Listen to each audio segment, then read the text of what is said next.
It's interesting how much our paths kind of parallel each other because a lot of the things that you do, I do as well, including working on scripted television shows and that sort of thing. And it's interesting how getting trained in psychology and being in practice and all can go down so many different paths and impact so many people where the people that we're actually working with one on one become teaching tools for millions of people that might be reading about it or watching it.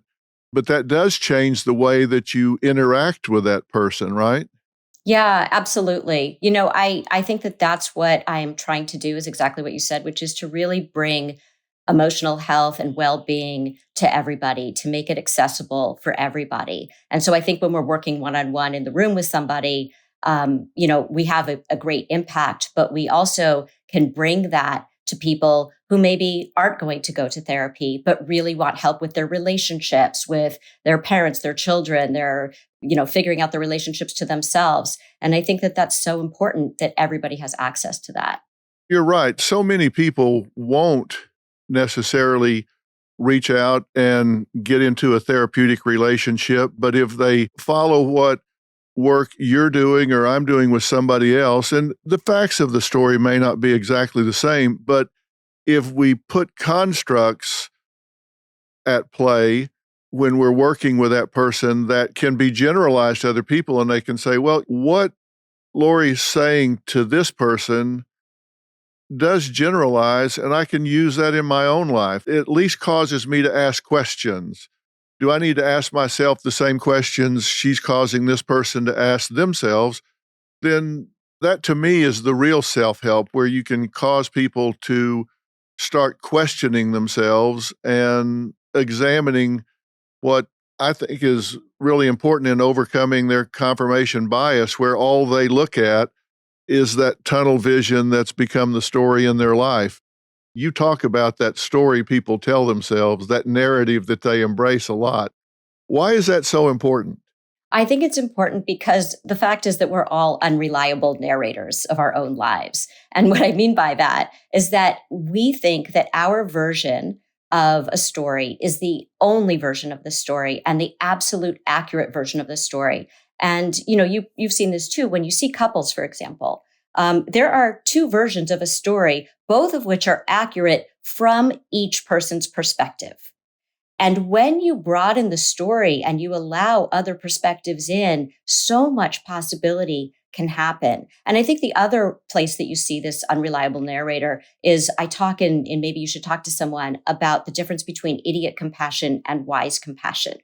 So idiot compassion is we tell our friends our story, like, look what my husband did, look what my mother did, look what my boss did, right? And your friend will say, yeah, they were wrong, you were right. And we just back them up because we think we're supporting them. I think what you get in therapy is you get wise compassion, which is we hold up a mirror to you and we help you to see something about yourself that maybe you haven't been willing or able to see, something about how you respond, something about your role, something about what you are doing in this dance with this other person as well. And it's kind of like, with idiot compassion, if a fight breaks out in every bar you're going to, maybe it's you. We don't say that to our friends. We need someone to say that to us. Yeah, it's really interesting, but I really believe that people know the truth when they hear it. I did a lot of work in behavioral medicine, and people would invariably get suspect news on a lab report or an x-ray or something on a Friday afternoon and then have to wait 2 or 3 days before they got some clarity from their doctor. And friends and family would be telling them all week, "Oh, it's gonna be fine. You're fine." That never comforted anyone, and if someone gave them really truthful feedback that said, "Hey, listen, let's not jump to conclusions. Let's think about what this really means. If it's A, then we do B. If it's B, then we do C. If it's C, then we do D." Instead of just, "Oh, it's gonna be fine." People really responded to somebody that had the courage to tell them the truth. That's what comforts people. Right. And I think what happens is the person that you're coming to for comfort feels discomfort with your feelings. So they are really trying to comfort themselves and they're not really trying to help you. They don't realize that in the moment. It's kind of like what parents do with their kids. Like if your kid comes to you and says, I'm really sad about this, what do we tend to do? Oh, don't be sad about that. Hey, let's go get some ice cream. Instead of, oh, yeah, I can see why you're sad about that. Or tell me more about that. I think that the three words that are so important for us to use when someone brings us a difficult feeling is tell me more, Yeah. because that's what's going to comfort the person. Let there be space for anxiety, for sadness, for loss, for grief, for whatever it is. Let there be space for that. That is what's comforting. Well, I believe in the principle of reciprocity, and I think you get what you give. You pass somebody in the mall, how you doing? Fine, you fine. You get what you give. And if you do that, if you say, tell me more about that, instead of give them the Heisman and stay shallow, they will open up. They will share with you. They will give you something that you can respond to in a more genuine fashion. To me, that's real connection. That's what's so important. I think it starts with, as you said, giving them space and taking time to make eye contact, shut everything else out, and engage that person one on one in a meaningful fashion. And we don't do that enough now.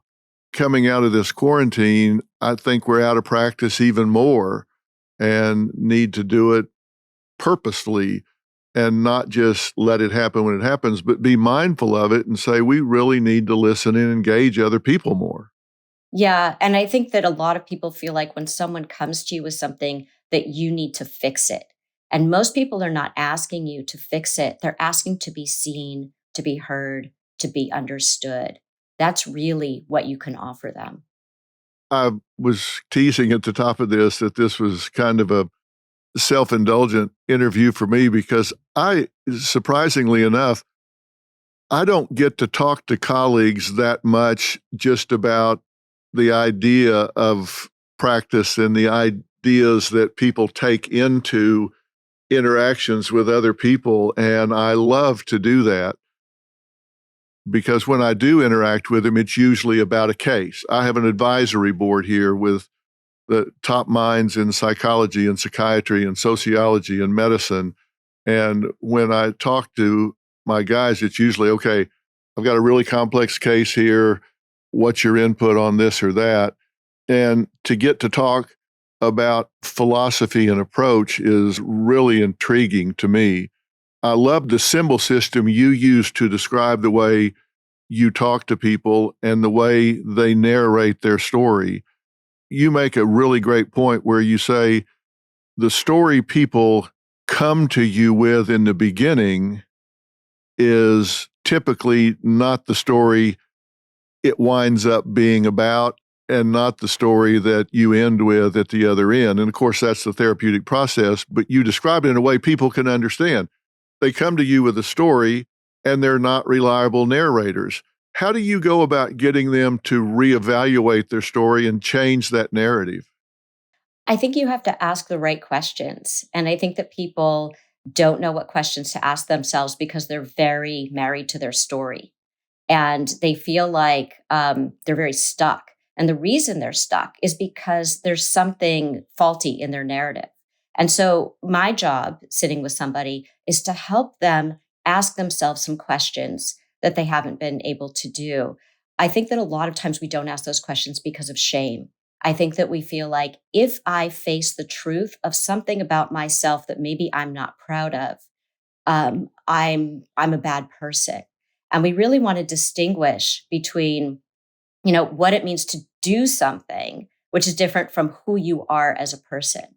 So a lot of times people don't tell you the whole story. They minimize certain things. They spend a lot of time talking about what other people have done.